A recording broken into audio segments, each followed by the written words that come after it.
بسم الله الرحمن الرحيم إنما أنا منذر وما من إله إلا الله الواحد القهار رب السماوات والأرض وما بينهما العزيز الغفار قل هو نبأ عظيم أنتم عنه معرضون ما كان لي من علم بالملأ الأعلى إذ يختصمون أن يوحى إلي إلا أنما أنا نذير مبين إذ قال ربك للملائكة إني خالق بشرا من طين فإذا سويته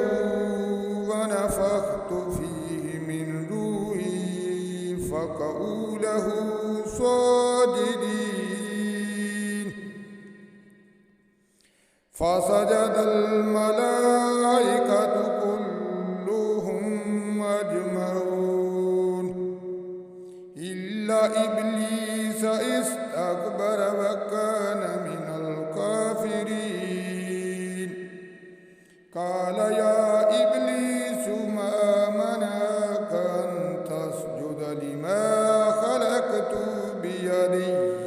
استكبرت أم كنت من العالين قال أنا خير منه خلقتني من نار وخلقته من طين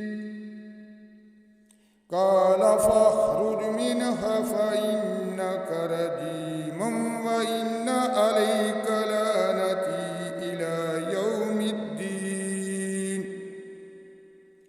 قال ربي فأنظرني إلى يوم يبعثون قال فإنك من المنذرين إلى يوم الوقت المعلوم قال فبعزتك لأغوينهم أجمعين إلا عبادك منهم المخلصين قال فالحق والحق أقول لأملأن جهنم منك وممن تبعك منهم أجمعين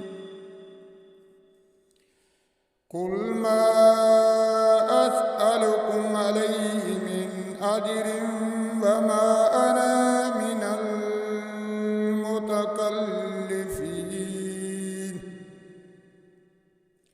إن هو إلا ذكر للعالمين ولتعلمن نبأه بعد حين صدق الله العظيم.